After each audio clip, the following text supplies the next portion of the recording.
this was going to be an essay, but then I realized, no, I should not be writing about storytelling. I should be telling you a story about storytelling. I should show you and not tell you. So I have 3 lessons for you. And I think of storytelling for designers really as persuasive storytelling. You're not telling stories to entertain people or you're not making movies. You're trying to persuade someone about your ideas. So with persuasive storytelling, which is really pitching ideas, that's really what you're doing. There's 3 lessons that I have. And this is an unusual way to teach storytelling. If you want the basics, you can find hundreds of books and essays about how to tell stories and 3-act structures. I'm not giving you that. I'm giving you a different, more practical take. So 3 lessons. Number 1 is about pitching. Who are you telling the story to? Who is your audience for the story? You're a UX person, think about the user first. Before you get wrapped up in your ego trap about what story you want to tell and how you want to tell it, no. Who are you talking to? What stories do they already know? What are their preferences? What stories do they like? What stories do they not like? Do they prefer data? Do they prefer something emotional? You want to know who you are writing the story for, which is the same thing that filmmakers and screenwriters do. They're thinking about their particular audience for their thing. So thing number 1 is the who. And that is my core advice in all the workshops I teach about how to pitch ideas is you start not with your idea. You start by studying your audience. Who are you pitching to? And what can you learn about them to inform the story or the kind of story and the way you're going to tell the story to them? Lesson number 2 is about stakes. And this is canonical advice. You'll find this in any book on storytelling. Know the stakes. The stakes means what is at stake, what is at risk, or what is the possible reward for the main character of the story. The main character of the story. Now, if you're trying to persuade or pitch, you should be thinking that the main character of the story is not really the user, sort of is, but really to persuade the main character is whoever you are talking to. That's who the story has to be for. It's for them. And you may be able to persuade them to care about the customer, but maybe you can't. So you have to think the stakes are for the audience.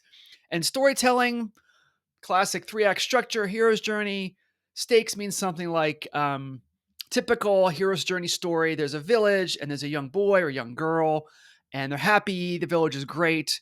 Then the monsters come and burn down the village, and the kid has to flee.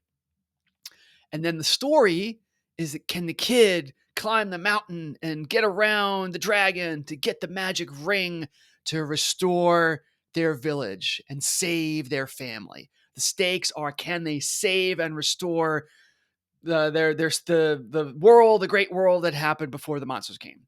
Those are stakes. And the stakes are about the main character. So if you're doing persuasive storytelling, you're thinking about the stakes for the listener. What's at stake for them? Why should they care? What problem are you going to solve? What are you going to make better? Or maybe there's something that's like the hero's journey. Maybe there was an inciting incident. The company's in trouble. This project is in trouble. It's going the wrong way. Customer satisfaction's down 30%. Oh my God. That's the stakes. And then you come in after you've established the stakes with your idea. Your idea is going to make sure the stakes can come through. It's going to protect the community. It's going to protect the company. It's going to bring customer satisfaction back up 30%. But your focus as a persuasive storyteller is working really hard to have a great way to explain the stakes that's compelling and inspiring, that brings whoever you are talking to in with you. Oh, this person knows what I think, what keeps me up at night. That's your job. Then number 3 is about your curiosity as a storyteller.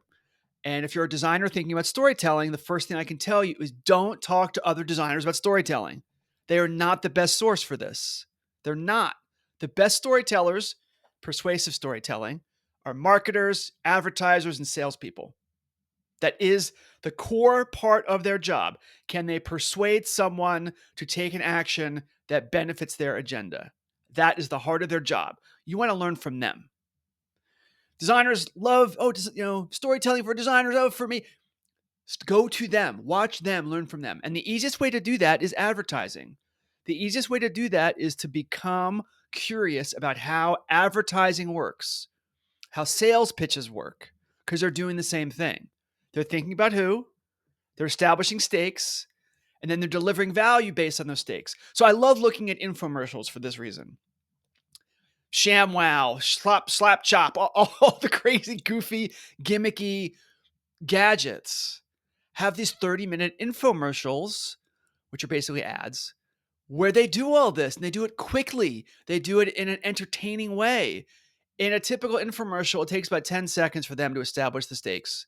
They show you some person who's meant to be like you, an ordinary person in their kitchen, trying to cook dinner on a frying pan, and the handle flies off, or the eggs break, or there's some ridiculous thing, but you watch it and you become empathetic. Maybe this has happened to you. Maybe, you cut your fingers when you dice vegetables and you're tired of it. So then they come in after 10 seconds of establishing the stakes with their design. And the design satisfies all of those things they convinced you were your problem. So those are my 3 lessons. Number 1 is who. Start with who, who's your audience, what stories do they already know and respond to, what stories do they already know and don't like. That's your inventory of stories to rely on and how to frame what you're going to do. Second is stakes. Work really hard to establish clear, compelling stakes early in your story. Very, very early. And infomercials, 3, being curious about advertising and marketing. Infomercials establish the stakes in like 10 seconds. Now, infomercials have the problem. They're gimmicky, they're schlocky, they're very over the top. I'm not saying that idiom is what you should copy, although in some cases, it can be very entertaining to do that in the dry, boring corporate world, to bring in some humor and make fun of infomercials. I have done that in a pitch to a leadership team. I did like a whole, and it worked because it gets people out of the squareness of how so many creative design decision processes get made. But anyway, don't get hung up on the schlockiness of it and the superficial shine of it. Pay attention to, did they identify an audience? Did they establish clear stakes? And then they have given you compelling reasons why their solution to those stakes matters. That's your job. So that's my quick advice on storytelling for designers. Storytelling is a big subject. There's lots of different kinds of craft involved. So if you voted for this or you're interested in it and this 5-minute version didn't address what you want to learn, leave me a comment. Ask me a question.